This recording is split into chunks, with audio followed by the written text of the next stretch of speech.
Hello YouTube, and welcome to Katrinka LOL. Today I'd like to talk about retirement, and this is really part 2 of the series that I started on ageism. So let's get going. I just did a video on the slippery slope of ageism, which I'll link below. Retirement is another aspect that could be related to the problem of ageism. Specifically, the question, what do you do all day, falls under the umbrella of ageism. The implication could be that if you are not working, what could you possibly be doing? Do you just sit on the couch all day?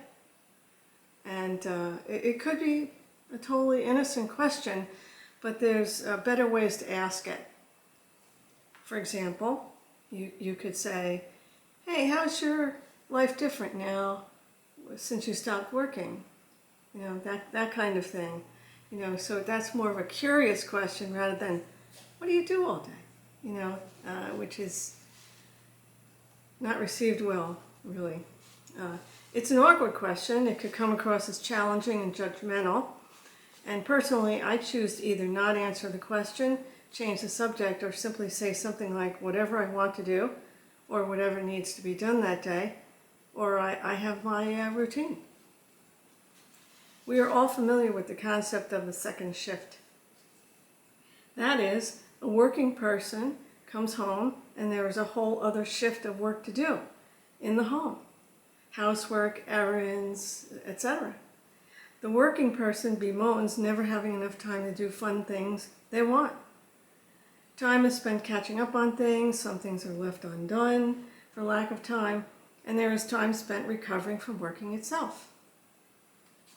For the retired person, the first shift is not there. Therefore, the second shift moves to the first shift. Things can get done at a leisurely pace, hobbies can be indulged in, and so on. I personally love to read, which is very time-consuming. I read and research things I'm interested in a lot. I do have chores to do every day, which are done during working hours. I can go to bed early because I'm not staying up late catching up on things that need to be done. I do errands in the day, sometimes have appointments, just like anyone else would. I also run this YouTube channel, which I enjoy. By the way, the second anniversary of this channel is coming up in just a few weeks. Another attitude embedded in the question, what do you do all day, is a subtle demand that you be productive in some way, or you are useless. This is another slippery slope idea which we touched on in the last video. Many retired people struggle with this. Before the question, what do you do all day, was the question, what do you do? In other words, working becomes your identity. But working is something you do, not an identity.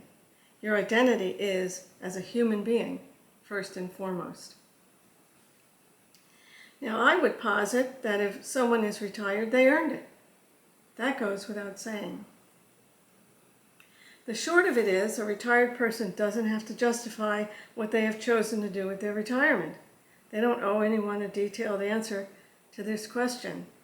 Choosing to spend one's retirement peacefully and quietly is a legitimate choice. What may seem boring to another is quite satisfying to them, and good for them. Now, I hope this has been an enlightening video into this subject. Comment below and let me know what you think. I've also linked some articles which you may find interesting that you can click on and read. So, thanks for listening, and I'll see you in the next video.